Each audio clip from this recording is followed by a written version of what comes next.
আমরা যে অবস্থায় থাকি না কেন সবসময় আল্লাহ পাকের কাছে শুকরিয়া আদায় করতে হবে। আল্লাহ পাক যেমন রেখেছে আলহামদুলিল্লাহ, আল্লাহ পাকের কাছে অসংখ্য শুকরিয়া আদায় করি। আসসালামু আলাইকুম এভরিওয়ান, আপনারা সবাই কেমন আছেন? আশা করি ভালো আছেন। আমিও আল্লাহর অশেষ রহমতে ভালো আছি। কাছে বা দূরে, দেশ এবং দেশের বাইরে যে যেখান থেকে আমার ভিডিওটা দেখছেন আপনাদেরকে অসংখ্য ধন্যবাদ। আর ভিডিওটা দেখা শুরুতে একটা লাইক দিয়ে ভিডিওটা দেখা শুরু করবেন। আর যদি ভিডিওর কোনো অংশ ভালো লেগে যায় তাহলে অবশ্যই আমার চ্যানেলটা সাবস্ক্রাইব করে আমার পাশে থাকবেন। সকাল থেকে ভিডিওটা শুরু করে দিলাম। এখানে দেখেন বাজার থেকে অনেক রকমের মাছ আনা হয়েছে। এখানে আছে চিংড়ি মাছ, তারপর ট্যাংরা মাছ, আর আছে পাঁচমিশালি একটা ছোট মাছ, আর সাথে এনেছে শিং মাছ। তো শিং মাছটা ফ্রিজে রেখে দিয়েছে, একটু পরে কেটে নিবে। আর এখানে আম্মা মাছগুলো কাটছিল আর আমি একটু দেখাচ্ছিলাম। আর মাছগুলো কিন্তু মাশাআল্লাহ খুবই টাটকা ছিল, মানে খুব ফ্রেশ ছিল মাছগুলো। আর আমার আম্মা কিন্তু সকালের মাছটাই বেশি পছন্দ করে। যদি দুপুর হয়, রাত হয়, সেই মাছটা মনে করেন যে বেশি পছন্দ করে না, মনে করে যে কেমন জানি নরম হয়ে গেছে বা কেমন জানি। আর সকালবেলায় কিন্তু ফ্রেশ মাছটা বাজারে আসে, তাই সেই মাছটাই কিন্তু আনার চেষ্টা করে। অতএব আদনানের আব্বুর তো শরীর ভালো না, তাই আমার আম্মাই এই বাজারগুলো করেছে, মানে মাছের বাজারগুলো নিয়ে আসছে। আর এখানে দেখেন আমার আন্টিও কিন্তু বাজারে গিয়েছিল, সেখান থেকে স্ট্রবেরি ফলটা নিয়ে আসছে। তাই দেখেন আমার বোনের ছেলে আর আমার আন্টি দুজনে মিলে কিন্তু ধুচ্ছিল।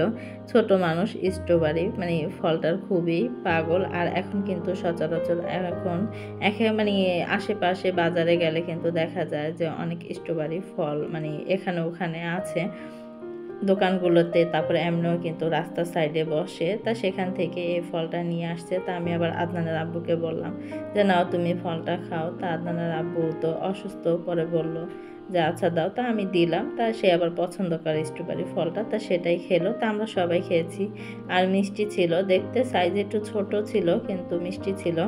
আর স্ট্রবেরি ফলটা কিন্তু সবাই পছন্দ করে, ভালো লাগে খেতে, একটু টক টক, এই কারণে কিন্তু আরও বেশি ভালো লাগে খেতে। বিশেষ করে বাচ্চারা কিন্তু একটু বেশি পছন্দ করে, যেমন আমার বোনের মেয়ে আবার আমার বোনের ছেলে, তো ওরা কিন্তু খুব পছন্দ করে, আদনানও পছন্দ করে। আর এটা কিন্তু একটা স্বাস্থ্যকর পুষ্টিকর একটা খাবার, সবাই এই ফলটা পছন্দ করে। আমার কাছে এই স্ট্রবেরি ফল, ড্রাগন ফল, তারপর নাশপাতি, এই ফলগুলো কিন্তু আমার বিশেষ অনেক ভালো লাগে। তরমুজ, বাঙ্গি এগুলো তো আছেই।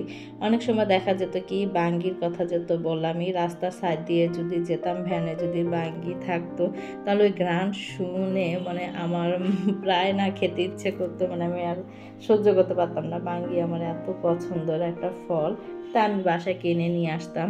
তা আদনানের আব্বুকে নিয়ে কিন্তু আমি হাসপাতালে গিয়েছিলাম। তা সেলাই করেছে, তার সেলাই জায়গাটা ড্রেসিং করার জন্যই গিয়েছিলাম, কারণ 3 দিন পর যেতে বলেছে, তাই গিয়েছিলাম। তো ওখান থেকে আসার সময় এই তো এখানে ফার্মে মুরগি নিয়ে আসছি। এখানে আছে 4.5 কেজি মুরগি নিয়ে আসছি, কারণ এই মুরগিটা আনা হয়েছে রমজান মাসে সন্ধ্যার সময় মাঝে মাঝে একটু ভেজে খাওয়ার জন্য। আর মনে করেন একটু মুরগি ভাজা, তারপর এক একটা কিন্তু ভাজা পোড়া খেতে ভালোই লাগে।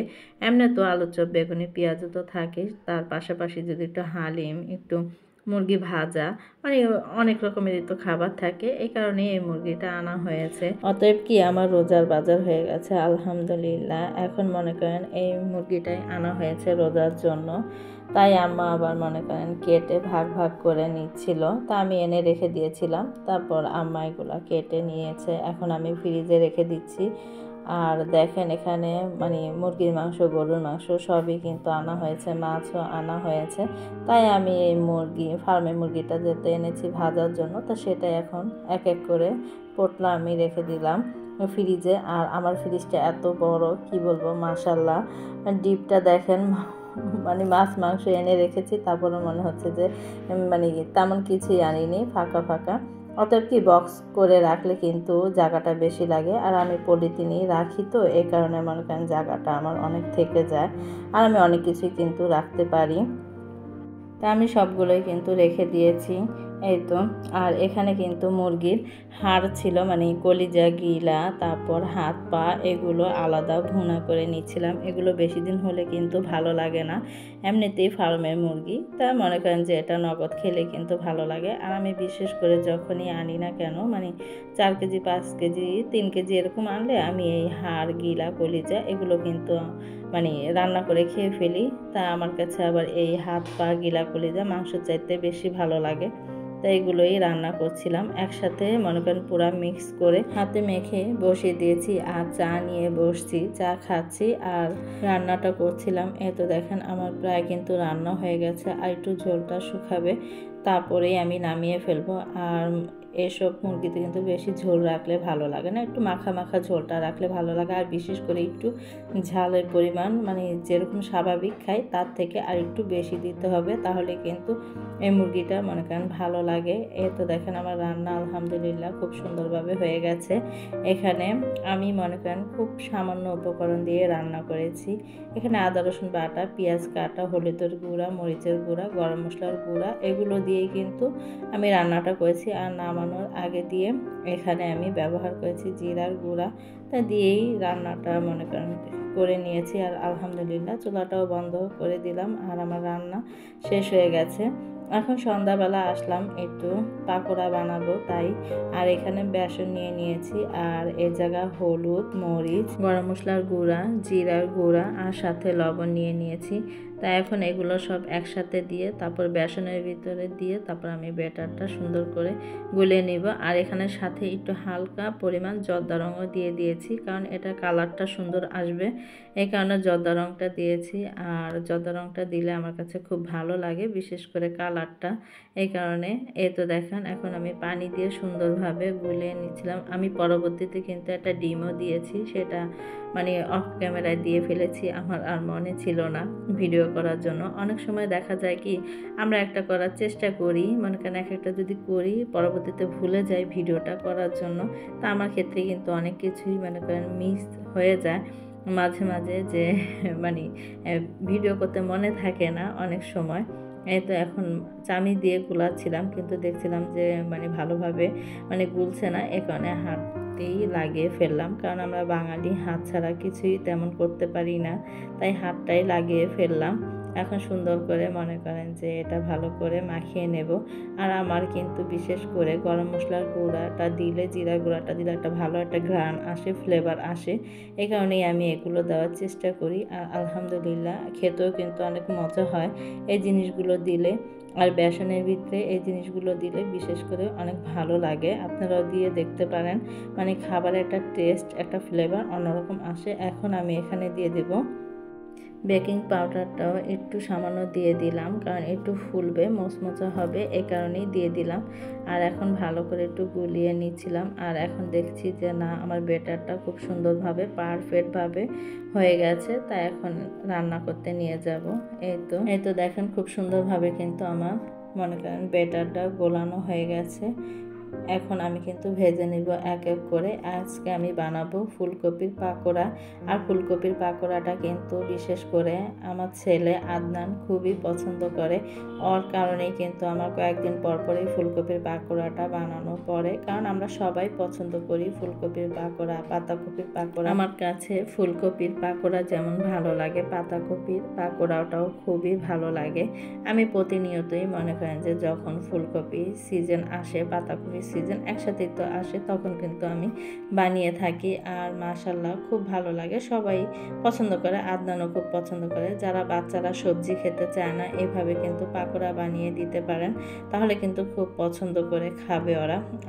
আমার ছেলে তো সবজি খেতে চায় না, তা আমি বিশেষ করে মাঝে মাঝে কী করি, ফুলকপি, আলু, পাতাকপি, তারপর পেঁপে, বেগুন, মিষ্টি কুমড়া এগুলো সব কিছু দিয়ে কিন্তু আমি সিদ্ধ করে হাতে চটকিয়ে তারপর কিন্তু পাকোড়া বানিয়ে থাকি বিভিন্ন রকমের মশলা দিয়ে, খুবই ভালো লাগে। আর মনে করেন বাচ্চারা কিন্তু খুব পছন্দ করে, বিশেষ করে আদনানকে দেই, আদনান কিন্তু খুব পছন্দ করে খায়, আমরাও খুবই পছন্দ করে খাই। আর এই তো দেখেন আমার মনে করেন যে পাতাকপি আমার একবার মানে এক খোলা ভাজা হয়ে গেছে, এখন আবার আর এক খোলা দিব। কারণ আমার গ্যাসের পরিমাণটা একটু কম দেখে আমি ছোট কড়াইতে বসিয়েছি, জানি তাড়াতাড়ি হয়ে যায়। আর বড় ফ্রাই প্যানে বসালে মানে গ্যাসের পরিমাণটা কম, তো এই কারণে মনে করেন যে হতে সময় লাগবে, এই কারণে আমি ছোট কড়াইটাই দিয়েছি। তা আলহামদুলিল্লাহ আমার কড়াইটাও ভালোই, খারাপ না, অনেকগুলো করেই দিয়েছি। আর হয়ে গেছে, 2-3 খোলা দিয়েছি, সুন্দরভাবে হয়ে গেছে। আর ভাজাটাও কিন্তু খুব সুন্দর হয়েছে আলহামদুলিল্লাহ। আমার ফুলকপি পাকোড়াটা কিন্তু খুব সুন্দরভাবে ভাজা হয়ে গেছে, সাথে সসও নিয়ে নিয়েছি, কারণ যে কোনো পাকোড়ায় কিন্তু সস দিয়ে খেতে খুব ভালো লাগে। আর আমার ফুলকপির পাকোড়াতে বিশেষ করে বেশি ভালো লাগে সস দিয়ে খেতে। তাই আমরা মনে করেন এখন দেখেন সবাই রুমে বসে পড়েছি, খাচ্ছিলাম। আদনান খাচ্ছিল, আদনানকে আগে দিয়েছি, বলো রিভিউ দাও কেমন হয়েছে। তা ও তো প্রতিনিয়তই ফুলকপি দেখলে ও বলে যে আম্মু পাকোড়া বানাও, তা আমি বানিয়ে দিই। তাই বলছিল যে না অনেক মজা হয়েছে, সাথে মাও খাচ্ছিল, তা আমিও বসবো খেতে। আর আলহামদুলিল্লাহ এমনি তো অনেক মজা হয়েছে। আপনার আব্বু বাসা ছিল না, আসতে একটু দেরি হয়েছে, তা তার জন্য আমি কিছু রেখে দিয়েছি, এখন আমিও খেয়ে নেব।